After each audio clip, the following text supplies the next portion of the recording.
Welcome to the Richard Sherman Podcast. Hit that sub button if you're new. We're here to give you great NFL content. Please tune in.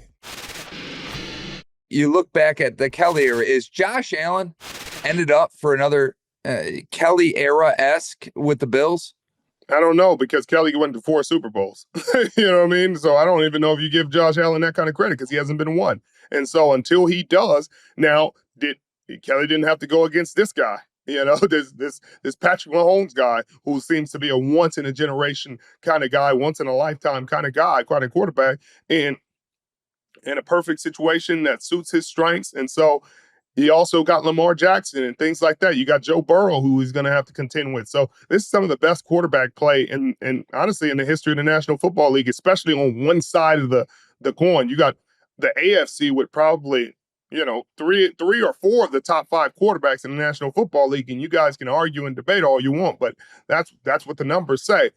I think this is going to be a tough pill for Josh Allen to swallow, but at the end of the day, if you go back and look at every single one of those games, Josh Allen played really well.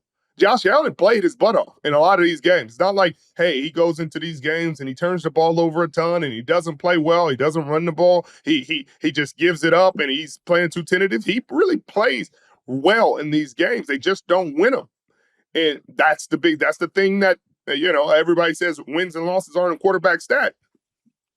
But they also say this is Mahomes' 17th win, and he passes Joe Montana for second all-time for a quarterback, still behind Tom Brady's 35. So these losses still do count against what Josh Allen wants to do in terms of legacy, in terms of how he's seen in a bigger picture of things. And again, everybody's behind Mahomes, and this is just another reminder. It truly is. I mean, this Patrick Mahomes left Chiefs team they're so dominant. I mean, they had a fumble today, but Richard, the craziest stat that I've ever seen, this is the first turnover that the Chiefs had committed in the previous 8 games. I mean, it's just wild how consistent they are offensively. And it starts from the top with Patrick Mahomes.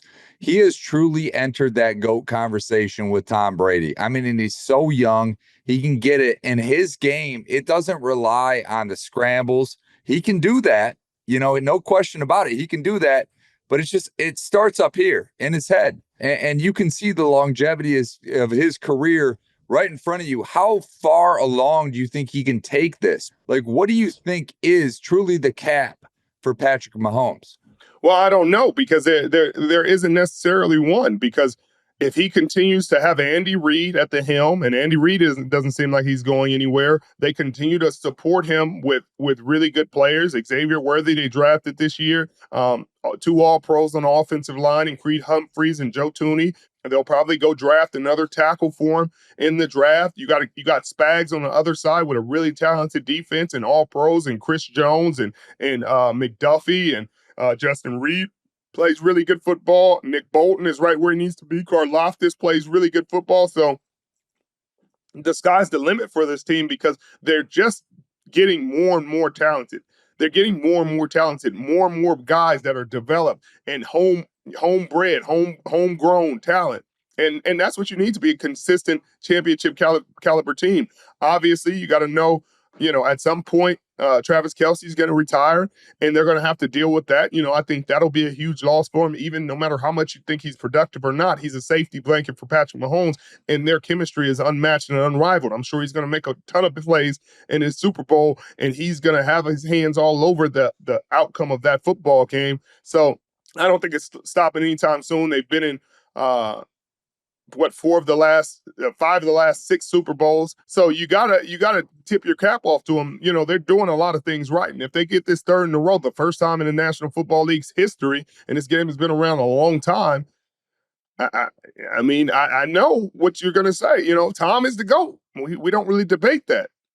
But the guys who see Mahomes play, the kids from this generation, are gonna say something else if he wins this one and he continues to win. You know what I mean? This would be 4. He only needs 3 more. And at you know, I mean, you always thought Tom 7, silly. It's not even, no chance anybody catches that. Not seeming as crazy of a thought anymore with the way this guy is playing and this franchise is developing, guys. Patrick Mahomes, Andy Reid, Spags, Chris Jones, Nick Bolton, and the boys. You got to give Joe Thuney. a ton of credit. They had trouble at the tackles. They had troubles. So they took their all-pro guard and moved him to tackle, and he has just been a stud there. He is a huge reason why they're able to make it to this Super Bowl run, why Patrick Mahomes is a lot more upright than he had been.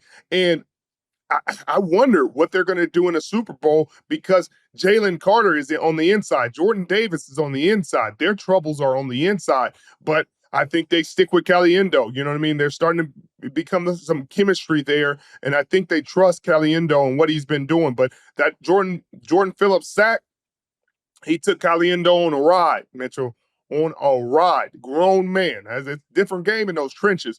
But this game was really cool. You got to give credit to Xavier Worthy.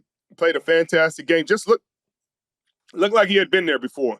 Like, you know what I mean? You would have thought he's been part of the other two Super Bowl teams. You wouldn't have thought he was a rookie. I mean, he was just having a good time, swagging, doing the first down celebrations, crucial catches. Juju Smith-Schuster only has 2 catches in the game. One of them is in the first quarter. The last one is in the fourth quarter, and they are both critical catches. He gets a lot of yak afterwards. Huge plays in the game. Kareem Hunt carries the ball and does a great job in this game. I mean, there are so many MVPs, and they lost a fumble in this game. It's the first Chiefs turnover since November 17th, and they were still able to overcome that. I thought once they turned the ball over, and it happened twice in one drive, but a penalty negated one of them, and then a few plays later, it happens again. Ball don't lie. It's going to happen if it's supposed to happen. And it happened, and I thought, oh my God, that might be the one. That might be the thing that changes this game for good. But fortunately, unfortunately, depends on which side of the coin you sit on, side of the seat you sit on. But it was a huge play in the game. The Chiefs overcame it, and they're going back to the Super Bowl to play the Philadelphia Eagles.